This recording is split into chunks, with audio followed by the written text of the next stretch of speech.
এই হচ্ছে ডালার দোকান।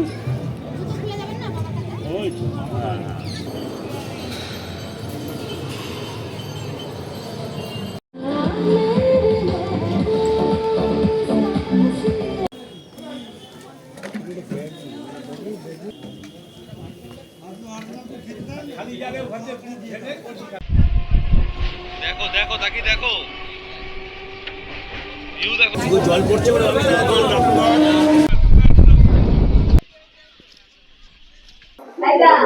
নমস্কার বন্ধুরা, গুড মর্নিং। আজ 19শে জানুয়ারি 2025। এখন ঘড়িতে বাজে সকাল 7:08। আর থাম্বনেল দেখে বুঝেই গেছেন আপনারা যে আজকে আমাদের গন্তব্য কোথায়। আজ আমরা চলেছি নদিয়ার মাঝদিয়া। সেখানে এশিয়ার দ্বিতীয় বৃহত্তম শিবলিঙ্গ শিবনিবাস দর্শনে আমরা যাচ্ছি। এখন আছি আমরা সোদপুর স্টেশনে। এখান থেকে 7:40-এ শিয়ালদা গেদে লোকাল আমরা ধরবো, ধরে পৌঁছে যাবো মাঝদিয়া। মাঝদিয়া থেকে নেমে আমরা চলে যাবো সোজা শিবনিবাসে। সুতরাং আপনারা দেখতে থাকুন পুরো ব্লগটি, আর সঙ্গে থাকবেন, পাশে থাকবেন, এবং আপনাদের যদি ভালো লাগে ব্লগটি বন্ধুদের সঙ্গে শেয়ার করে দেবেন। ধন্যবাদ। পশ্চিমবঙ্গের নদিয়া জেলার এক কোণে অবস্থিত শিবনিবাস একটি সর্বব্যাপী ভারতীয় শহর, যা বাংলাদেশের সাথে দেশের আন্তর্জাতিক সীমান্ত থেকে খুব বেশি দূরে নয়। চূর্ণী নদী শান্তভাবে বয়ে চলেছে। এর জলের পরিমাণ বর্ষার বৃষ্টির উপর নির্ভর করে। কৃষিক্ষেত্রগুলি তীরে ছড়িয়ে আছে যখন জেলেরা জলের গভীরতা থেকে ফসল কাটছে। নদিয়া রাজপরিবারের রাজধানী হিসাবে তার পূর্বের গৌরব হারিয়ে শিবনিবাস কার্যত জনসাধারণের দৃষ্টি থেকে নিজেকে দূরে সরিয়ে নিয়েছিল। আশেপাশের অঞ্চল থেকে কেবল তীর্থযাত্রীরাই এখানে আসেন পুরাতন মন্দিরগুলিতে দেবদেবীদের প্রতি শ্রদ্ধা জানাতে, যা 18 শতকের মাঝামাঝি সময়ে মহারাজা কৃষ্ণচন্দ্রের নির্মিত শহর এবং রাজধানীর একমাত্র স্মারক। শীতকালে নদীর তীরে পিকনিক করতে আসা পর্যটকদের ভিড় থাকে। রাজার নির্মিত 3টি মন্দির এখনও টিকে আছে, 2টি শিবকে উৎসর্গীকৃত এবং একটি রামসীতার উদ্দেশ্যে। 1754 সালে নির্মিত শিব মন্দিরগুলির মধ্যে একটি রাজরাজেশ্বর নামে পরিচিত। এখানে 9 ফুট উঁচু একটি শিবলিঙ্গ, স্থানীয়রা এটিকে বুড়ো শিব বা পুরাতন শিব বলে স্থাপন করা হয়েছে। তীর্থযাত্রীরা মঞ্চে পৌঁছানোর জন্য সিঁড়ি বেয়ে উপরে ওঠেন, যেখান থেকে তারা প্রতিমার উপর জল এবং দুধ ঢেলে দেন। এসে পৌঁছলাম শেষ পর্যন্ত মাঝদিয়া। আমরা এখান থেকে আমরা অটোটো করে শিবনিবাসের দিকে রওনা দেব। তোমরা দেখতে থাকো পুরো ব্লগটি। এখন বেলা 10টা সাড়ে 10টা বাজে। আমরা এসে পৌঁছলাম মাঝদিয়াতে। এই আমাদের দেখতে পাচ্ছেন মাঝদিয়া স্টেশন।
চলে আসলাম আমরা আমাদের মাঝদিয়ার শিবনিবাসে।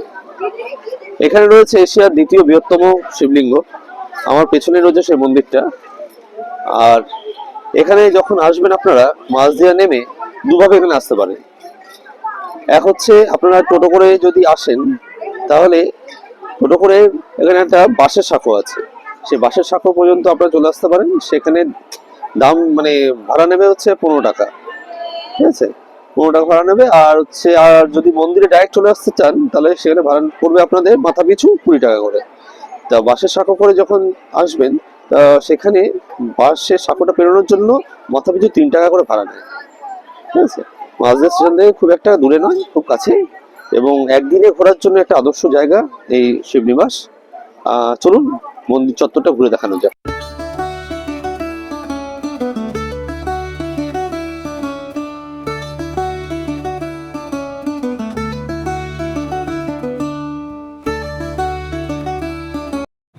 এই মন্দিরে আসলে এখানে পুজো দেওয়ার ব্যবস্থা আছে। এখানে ডালার দোকান রয়েছে, এই দেখুন ডালার দোকান, এই হচ্ছে ডালার দোকান, ডালার ব্যবস্থা আছে। দিদি দিদি ডালা কত করে?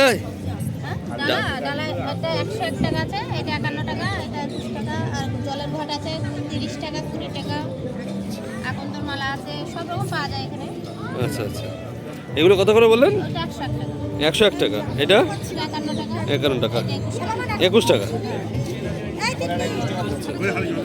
এই দেখুন এটা হচ্ছে 151 টাকা, এটা 101,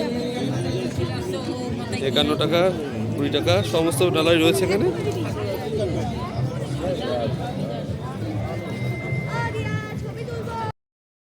দ্বিতীয় শিব মন্দিরটি একটু পরে নির্মিত হয়েছিল।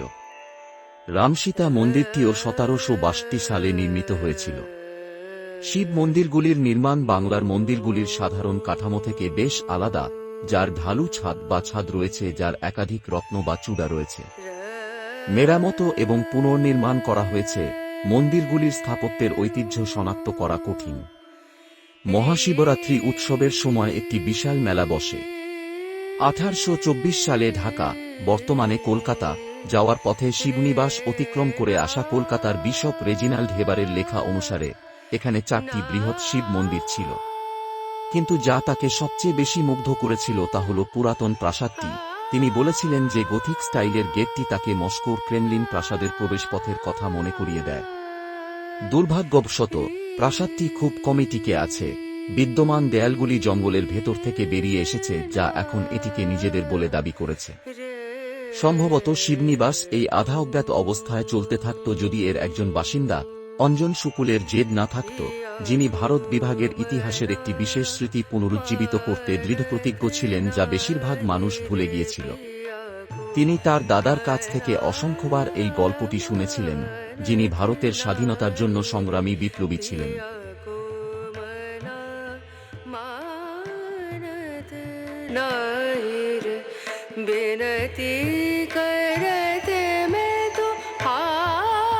গল্পটি ছিল কিভাবে নাদিয়া 18 আগস্ট 1947 তারিখে ভারতের স্বাধীনতা উদযাপন করেছিলেন, দেশের অন্যান্য অংশের মতো 15 আগস্ট নয়।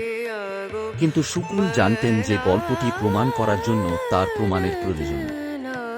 90-এর দশকের গোড়ার দিকে তিনি যে কোনো সরকারি নথির জন্য নিবিড় অনুসন্ধান শুরু করেন। অবশেষে তিনি কলকাতার রাইটার্স ভবনে নাদিয়ার স্বাধীনতা নামে একটি বাংলা বই খুঁজে পান, যেখানে ঘটনার সাথে সম্পর্কিত ঘটনাগুলি বর্ণনা করা হয়েছে।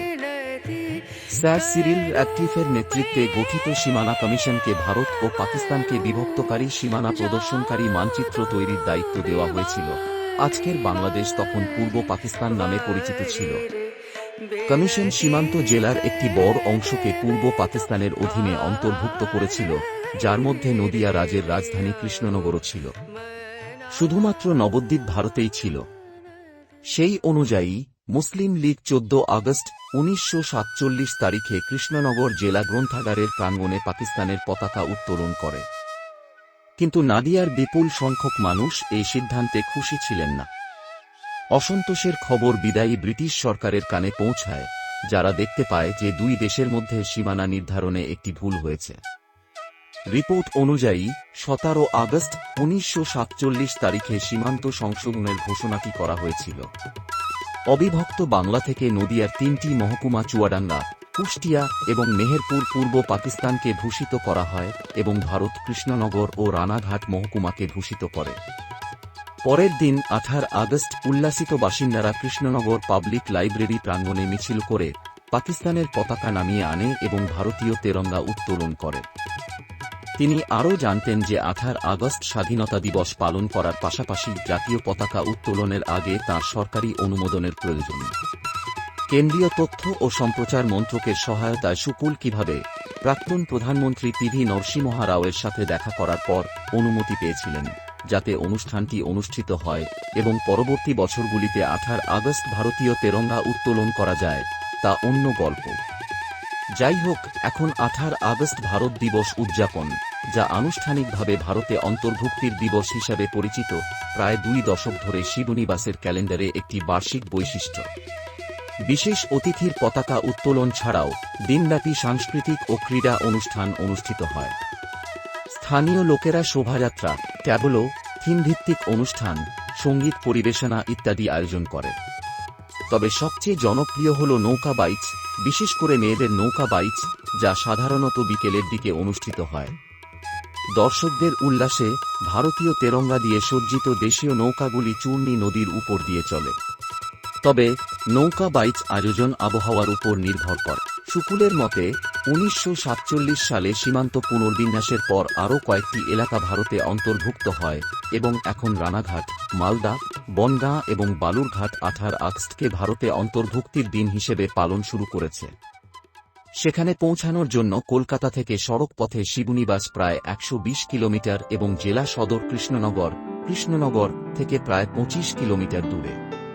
যদি আপনি এটিকে যাত্রাপথে নিয়ে যেতে পারেন, তাহলে কলকাতার শিয়ালদহ স্টেশন থেকে গেদেগামী লোকাল ট্রেন ধরুন এবং মাঝদিয়ায় নেমে পড়ুন, যেখান থেকে আপনি স্থানীয় রিকশায় শিবনিবাসে প্রায় 5 কিলোমিটার দূরে যেতে পারেন।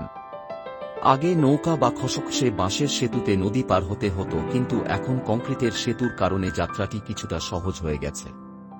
আপনি সড়ক ও রেলপথে কলকাতার সাথে সংযুক্ত কৃষ্ণনগর হয়েও ভ্রমণ করতে পারেন। কৃষ্ণনগর থেকে বাসে যান অথবা ব্যক্তিগত গাড়ি ভাড়া করুন। আপনি কিছু খাবারও সাথে রাখতে পারেন, কারণ এখানে খুব বেশি খাবারের জায়গা নেই, যেগুলো খুব সাধারণ। কৃষ্ণনগরে ভালো রেস্তোরাঁ পাওয়া যাবে। যদি আপনি কৃষ্ণনগর দিয়ে ফিরে আসেন, তাহলে স্থানীয় সুস্বাদু খাবার সোরপুরিয়া এবং সোরভুজা খেতে ভুলবেন না এবং স্মৃতিচিহ্ন হিসেবে ঐতিহ্যবাহী হাতে তৈরি মাটির পুতুল কিনতে ভুলবেন না।